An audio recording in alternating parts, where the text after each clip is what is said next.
हरियाणा में नकल माफिया आज से नहीं काफ़ी दिनों से सक्रिय है। तो माफिया तो है।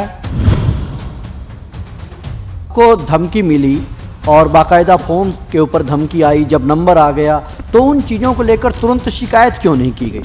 नहीं, हमने शिकायत की है पुलिस को।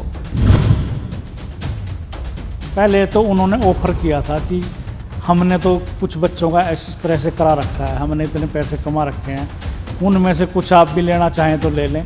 जब मैंने रेफ्यूज किया उस बात को तो उन्होंने कहा फिर गोली भी है। बच्चे जो है वो नौकरी के चाह में दलालों के चंगुल में हैं। दलाल हैं, माफिया है, उसने सब तरह से सेटिंग की हुई है। मैं बच्चों को ये आश्वासन देता हूँ कि वो निराश बिल्कुल ना हो, और ये जो सीटर हैं, अवांछित लोग हैं, इनकी सिलेक्शन बिल्कुल नहीं होगी, और जो लोग योग्य हैं, मेहनत कर रहे हैं, उन्हीं की सिलेक्शन होगी, चाहे इसमें देरी क्यों ना हो जाए। हरियाणा में सबसे ज़्यादा सुर्खियों में नौकरियों का मसला है। हर जगह नौकरी की बात है।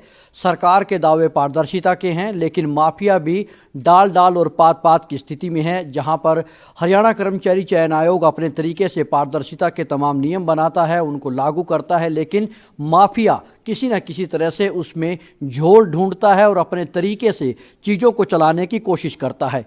और अब दुस्साहस और दबंगई इतनी हो गई है कि हरियाणा कर्मचारी चयन आयोग के चेयरमैन को भी जान से मारने की धमकी मिली है। इसके बावजूद वो तमाम चीज़ों को दुरुस्त करने का दावा कर रहे हैं। हमारे साथ इस वक्त भोपाल सिंह खदरी मौजूद हैं। खदरी साहब, क्या लगता है कि कभी सोचा था कि आपको भी ऐसे जान से मारने की धमकी मिलेगी, जबकि आप एक संवैधानिक पद पर बैठे हैं?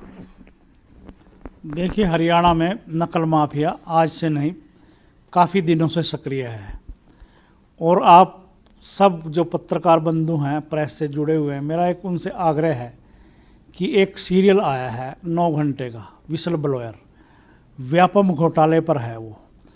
उसमें माफिया कितना ज़बरदस्त है, कितना हावी है सरकार और उनके ऊपर, वो सारी चीज़ें दर्शाई गई हैं। उसमें जितने भी सीटर थे, जितने गवाह थे, उनकी एक एक करके हत्या हो गई सबकी। आज व्यापम घोटाले में एक भी गवाह नहीं है।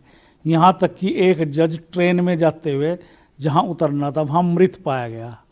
तो माफिया तो है, पर हम इससे कोई घबराने वाले नहीं हैं। जब किसी काम में सुचिता या पारदर्शिता या योग्यता लानी हो तो उससे घबराने की क्या बात है, उससे सामना करेंगे। सवाल ये भी खड़ा हो रहा है कि आपको धमकी मिली और बाकायदा फ़ोन के ऊपर धमकी आई, जब नंबर आ गया तो उन चीज़ों को लेकर तुरंत शिकायत क्यों नहीं की गई? नहीं, हमने शिकायत की है पुलिस को। पुलिस ने उन लोगों को पकड़ा भी है। अभी पुलिस कुछ चीज़ें जो है वो सीक्रेसी या कॉन्फिडेंस में रखना चाहती है, उससे जुड़े हुए तारों तक जाना चाहती है। तो कुछ बातें ऐसी हैं, टाइम आने पे हम सारी चीज़ें बता देंगे। अभी हमने पुलिस को सारी बातें बता दी हैं। कुछ ऐसा भी सामने आया है कि जिन लोगों के ऊपर कार्रवाई बनती है 420 की, उनको छुड़ाने के लिए इस तरह की धमकी भी आपके ऊपर एक दबाव बनाया जा रहा है कि इन लोगों को छोड़ दीजिए, नहीं तो आप लोगों की खैर नहीं। वो दोनों तरीके अपना रहे हैं। पहले तो उन्होंने ऑफर किया था कि हमने तो कुछ बच्चों का इस तरह से करा रखा है, हमने इतने पैसे कमा रखे हैं, उनमें से कुछ आप भी लेना चाहें तो ले लें। जब मैंने रेफ्यूज किया उस बात को तो उन्होंने कहा फिर गोली भी है। तो कोई बात नहीं, गोली देख लेते हैं, गोली है तो।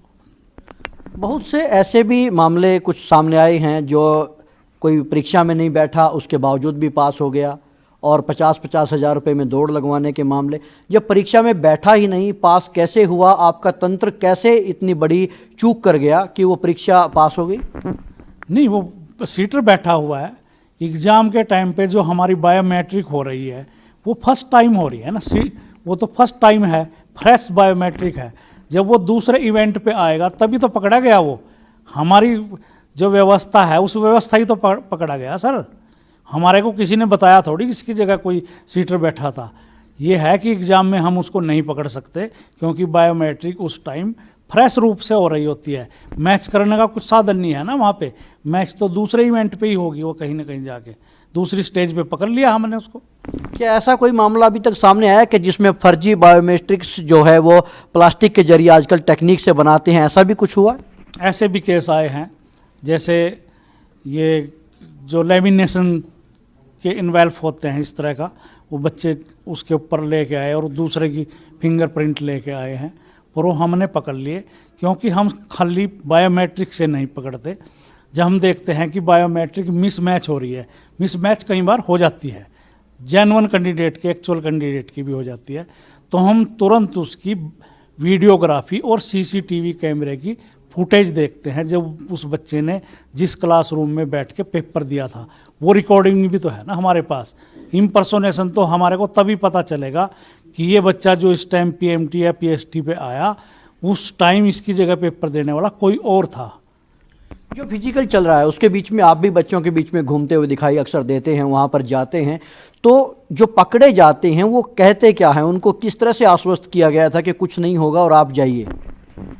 हम कई बार बच्चों से बातचीत करते हैं तो वो ये बात स्वीकार करते हैं कि मेरे को तो ये भी पता नहीं है मेरा पेपर किसने दिया है, मेरे जगह दौड़ने के लिए कौन आया था जो पकड़ा गया है। तो इसका मतलब ये है कि बच्चे जो है वो नौकरी के चाह में दलालों के चंगुल में हैं। उसको सीटर का पता नहीं कि मेरी जगह पेपर किसने दिया। जो दलाल हैं, माफिया है, उसने सब तरह से सेटिंग की हुई है कि किसकी जगह किसको बिठाना है, किसको दौड़ने के लिए भेजना है।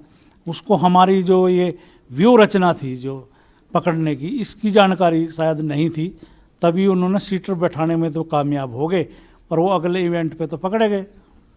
माफिया शब्द बड़ा चर्चाओं में है हरियाणा में, खासतौर पर नौकरी के साथ माफिया का एक ऐसा काला साया है जो आपके लिए भी परेशानी का जरूर सबब बना हुआ है।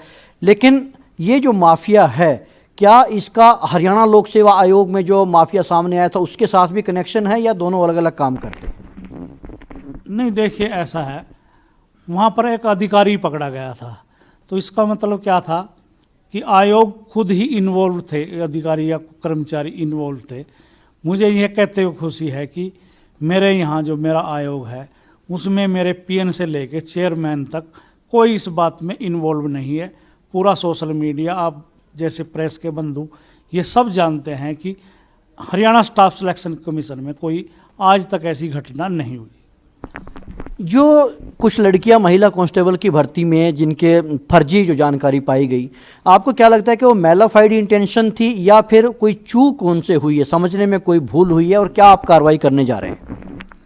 देखिए, जो हमारी 1100 महिलाएं, जो हमारी बहनें हैं, हमने उनको फीमेल कांस्टेबल भर्ती किया है, और उससे पहले हमने उनको एक प्री रिजल्ट निकाला था जिसमें हमने सबको ये बताया था कि फला लड़की ने फला नंबर जो है वो क्लेम किए हैं, सार्वजनिक किए थे, और ये कहा था कि हमारे पास कुछ शिकायतें ऐसी आ रही हैं कि बहुत सी लड़कियों ने फर्जी नंबर ले लिए हैं। हमने अपना पोर्टल खोल के उनसे रिक्वेस्ट की थी अगर किसी ने फर्जी नंबर लिए हैं तो वो विड्रॉल कर लें, और बहुत अच्छी बात ये हुई कि 750 लड़कियों ने अपने नंबर जो उन्होंने गलत जानकारी देकर लिए थे वो विड्रॉल भी कर लिए। जब वो 750 का आंकड़ा आया हमारे पास, तब हमने फाइनल रिजल्ट निकाल दिया और 1100 जो सिलेक्टेड कैंडिडेट थे उनकी सूची पुलिस को भेज दी। पुलिस का जो सीआईडी विभाग है उसने अपने लेवल पे जाके घर घर जाके जो सेलेक्ट हुए थे फिजिकली उनकी वेरिफिकेशन की, और 72 लड़कियां अब भी ऐसी पाई गई जिनके घर में नौकरी है पर उन्होंने झूठ बोलकर नंबर लिए हैं। उनको भी हमने मौका दिया है कि वो 28 तारीख को तहसीलदार, सिटी मजिस्ट्रेट या एसडीएम से अटेस्टेड एक एफिडेविट लेके आए कि उसके घर में नौकरी है या नहीं है। महिला कांस्टेबल की नौकरी के अलावा यदि हम बात करें, बहुत सी भर्तियां आप लोग कर रहे हैं, इन भर्तियों में जितने लोगों ने 420 की है, आप उनको एक चेतावनी देके छोड़ेंगे या उनके खिलाफ एक एफआईआर आप लोग करवाएंगे? इस सब की रिपोर्ट हम सरकार को और पुलिस को देंगे, और इसका फैसला सरकार ही करेगी कि उनको चेतावनी देकर छोड़ना है या नहीं छोड़ना है। अगर हम बार बार मौके दे के भी उनको मौका दे रहे हैं तब भी अगर वो करते हैं तो मेरा अपना वो ये है कि हमने उनके खिलाफ एफआईआर दर्ज करनी चाहिए और एचएसएससी से डी बार करना चाहिए 3 साल के लिए, वो कोई फार्म ही अप्लाई ना कर पाए। हजारों की संख्या में ऐसे अभ्यर्थी हैं जो नियुक्ति के बिल्कुल कगार पर हैं, सिर्फ उनकी नियुक्तियां होनी है, किसी की ज्वाइनिंग होनी है, तो कब तक आप ये जो हजारों जो भर्तियां रुकी हुई हैं कब तक इनको मुकम्मल कर देंगे? देखिए, हमारा 22 तारीख तक तो का ये पुलिस मेल कांस्टेबल का इवेंट चल रहा है और 22 के बाद हमने लगभग अब तक 86 कैटेगरी के डॉक्यूमेंट वेरिफिकेशन की हुई है। उनके रिजल्ट देने हम शुरू कर देंगे, जैसा माननीय मुख्यमंत्री जी और हेल्थ मिनिस्टर का निर्देश है कि पैरामेडिकल जो स्टाफ है उसकी भर्ती हम पहले करें, तो हम उसको प्रायोरिटी देंगे। और 22 तारीख के बाद आप देखेंगे कि हर रोज़ हम किसी न किसी 1, 2, 4, 5 कैटेगरी के रिजल्ट देने शुरू कर देंगे। कितने हो जाएंगे लगभग ये? हमारा टारगेट 31 मार्च तक 20,000 का है। अगर ये 31 मार्च तक नहीं भी होता तो 15 अप्रैल तक हम लगभग जितनी हमने एग्ज़ाम आज तक ले लिए हैं सबका रिजल्ट दे देंगे। सीईटी का एग्ज़ाम आप कब करवाने जा रहे हैं, क्योंकि बड़े जो पढ़े लिखे बेरोजगार हैं वो इंतजार में हैं, कब सीईटी होगी और कब उनके लिए आगे मार्ग प्रशस्त होगा? सीईटी का शेड्यूल हमने फरवरी लास्ट में बनाया था, पर जैसे गृह मंत्रालय की कोरोना को लेके जो गाइडलाइन है, तो अभी हमने फिर सोचा कि मार्च में करें। मार्च में क्लासेज के पेपर शुरू हो जाते हैं, बोर्ड और यूनिवर्सिटीज़ के पेपर शुरू होते हैं। तो अब हमने ये योजना बनाई है कि सीईटी का जो एग्ज़ाम है दोनों डी और सी का हम अप्रैल के महीने में लेंगे। एक मेरा आखिरी सवाल है, जिस तरह से एचपीएससी में अनिल नागर पकड़े गए, करोड़ों रुपए पकड़े गए, नोटों से भरे अटैची पकड़ी गई, आपको इस वक्त हजारों लाखों जो बेरोजगार हैं आपकी तरफ उनकी निगाह है, आपसे एक न्यायाधीश की तरह वो न्याय की एक दरकार रखते हैं, आप उनको कितना आश्वस्त करना चाहेंगे कि हरियाणा कर्मचारी चयन आयोग में कम से कम नोटों का लेन देन आपकी कोई इन्वॉल्वेशन यहाँ से नहीं होगी? मैं 100% उनको आश्वासन दे सकता हूँ कि हमारे और हमारे स्टाफ या हमारे आयोग के लेवल पर ऐसा कुछ भी नहीं होगा। आप देख रहे होंगे कि हम विपक्ष के भी वो टारगेट बने हुए हैं कि इतना फर्जीवाड़ा हो गया, इतना ये हो गया। इस फर्जीवाड़ा को पकड़ कौन रहा है? हम ही तो पकड़ रहे हैं ना, हमारा सिस्टम ही तो पकड़ रहा है। अगर हम कहीं फाल्टी होते या हमारे मन में कोई लालच होता या किसी तरह का, तो हम इन सब को मट्टी दे के, इनको इग्नोर करके सब इन लोगों को सिलेक्शन जोन तक पहुंचाने में उनकी सुविधा करते। तो ये जो हमने बैरिगेट्स लगाए हैं, ये योग्यता से हो, पारदर्शिता से हो, गलत अवांछित लोग की सिलेक्शन ना हो, ये हम खुद ही तो कर रहे हैं इसको।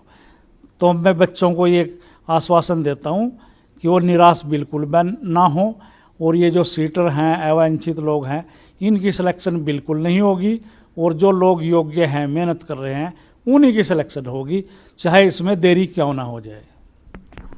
शुक्रिया। तो ये थे हरियाणा कर्मचारी चयन आयोग के चेयरमैन भोपाल सिंह खदरी, जिन्होंने बड़ी बेबाकी के साथ, बड़ी साफगोई के साथ ये कहा कि जो खामियां हैं उनके ऊपर माटी नहीं डालेंगे, बल्कि पूरी पारदर्शिता के साथ नौकरी की भर्ती करेंगे, बेशक उसमें देर लग जाए। और उन लोगों के लिए खुशखबरी है जो नियुक्ति के इंतजार में बैठे हैं, 20,000 के करीब भर्तियां लगभग 15 अप्रैल तक जो है उनकी ज्वाइनिंग हो जाएगी। और साथ ही साथ सीईटी की तैयारी कर रहे लोग भी अपनी तैयारी को तेज कर सकते हैं, क्योंकि उसका शेड्यूल भी जल्द जारी होने वाला है। और भोपाल सिंह खदरी ने आश्वस्त किया है कि कम से कम हमारे यहाँ कोई अनिल नागर नहीं होगा। कैमरामैन प्रदीप के साथ Rajesh Chauhan, living India news, Panchkula.